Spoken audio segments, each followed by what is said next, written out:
اسی ویران دھرتی غیر مزروعہ زمیں اور بے سلیقہ قوم میں مبعوث فرمایا کہ جس نے حق کی دعوت دے کے سب کے دل کو گرمایا،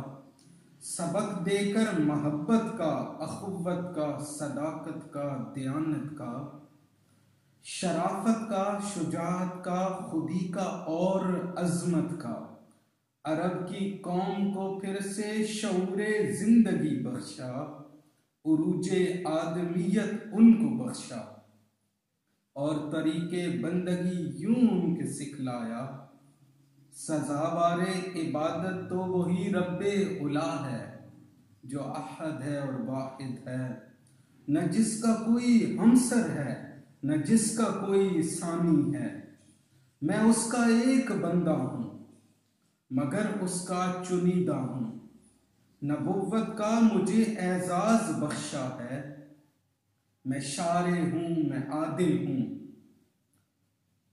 میں احمد ہوں، محمد ہوں، مدثر ہوں، مزمل ہوں، میں صادق ہوں، امی بھی ہوں،